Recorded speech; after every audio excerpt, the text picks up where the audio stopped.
Hello, fellow reloaders. So we're at the work table and have a quick conversation about cleaning your brass.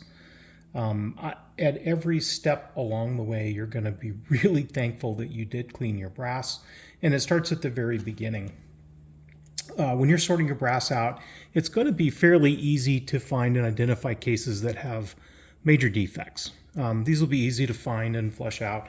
Throw them in the recycle bin. I'll probably turn that into a 300 blackout if I can.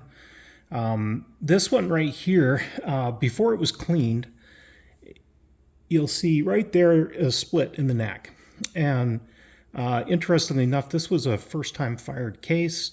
That split in the neck, of course, turned into a significant failure later on, but it was really hard to see before it got cleaned. So cleaning your brass is not just about saving the life of your dies, which it will do. It's also very much a safety thing where you want to be able to flush stuff like this out. And it will improve costs because you won't find this after you've put a new primer in it and gone through the whole process. Now, not the only reason, but just remember, cleaning your cases is more than just saving the life of your die. For a beginning reloader, there's options. And on the table, I have a Franklin Armory rotary tumbler. I have, this one's a Lyman, but this is a dry media vibrating tumbler. And then we have one of the ultrasonic cleaners. Now, I don't shill for any specific brands. I use all kinds of different equipment from lots of different companies. And my focus, of course, is safety. You and only you are responsible for the quality and the safety of the ammo that you load, so keep that in mind. Now, that said, if I were a beginner and I were starting over back at ground zero, what method would I choose to use? What device or system would I choose to use? I would probably start and use a rotary tumbler or a wet tumbling method. This one also has some stainless steel pins that are in there.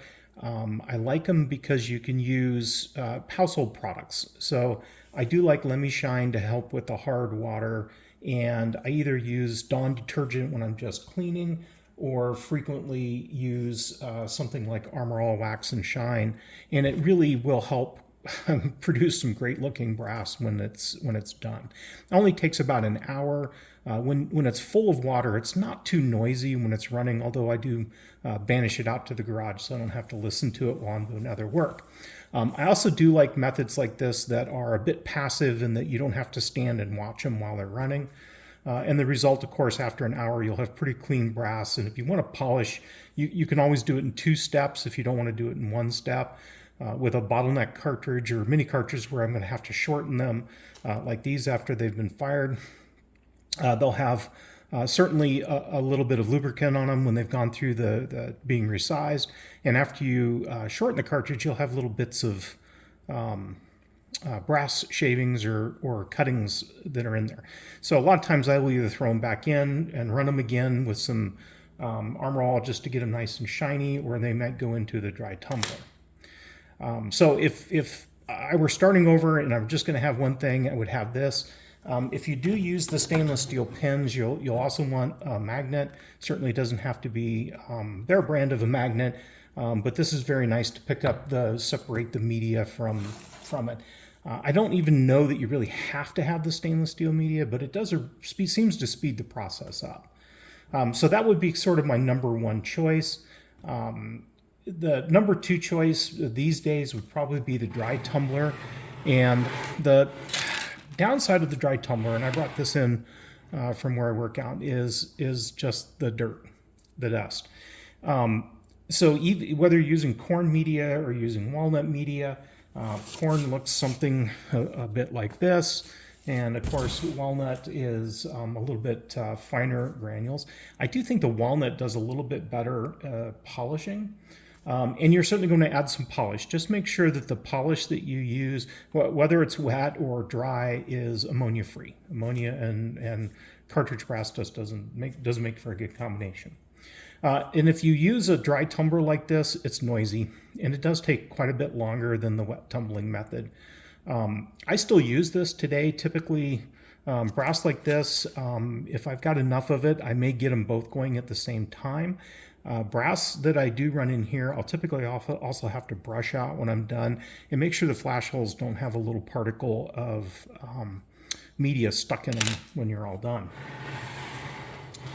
If you use a dry tumbling method, you will also want some way to sort that out when it's done. There are certainly little trays that you can use.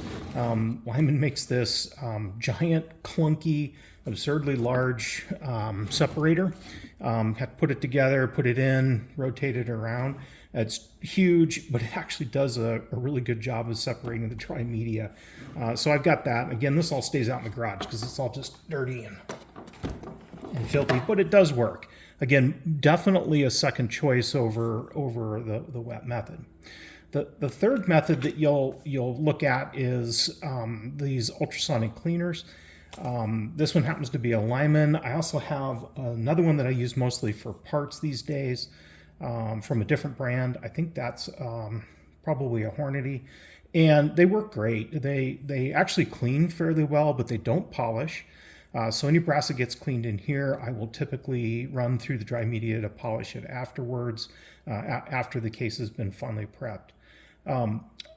You can clean parts in these. You do need a different solution to clean steel parts than you do brass, and it highly recommends that you use distilled water during the process.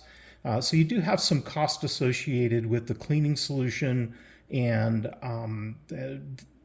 it's not cheap, and you can't really wash it down the sink. Most of these things, even the first run of water that comes out of the rotary tumblers, there is a tiny bit of lead contamination and all that.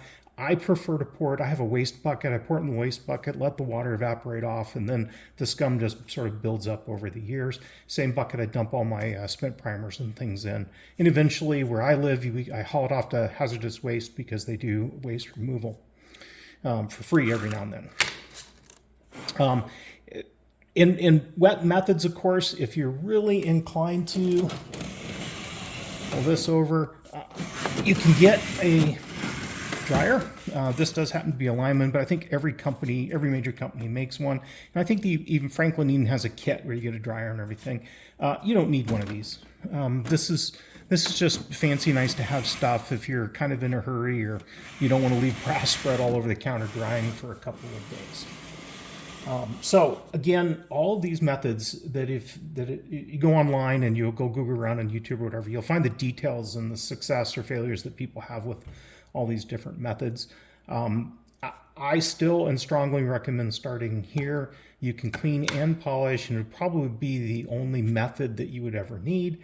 And again, it doesn't have to be the Frankfurt Arsenal rotary tumbler.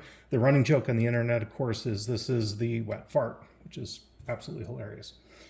So I recommend that. I'm not a big fan of these dry media tumblers anymore, just because of the dust and the dirt and the noise and just all the negatives around them. And I had my ultrasonic cleaner. I think other than 50 BMG, which I don't typically tumble, I'd still clean 50 BMG in here in these, but otherwise I probably use these for parts more than anything. So strong recommendation to start here. Maybe if you have space and time, you'll have a dry media someplace. I think that these are going to go out of fashion here before too long, frankly. So I do hope that helps and was useful information.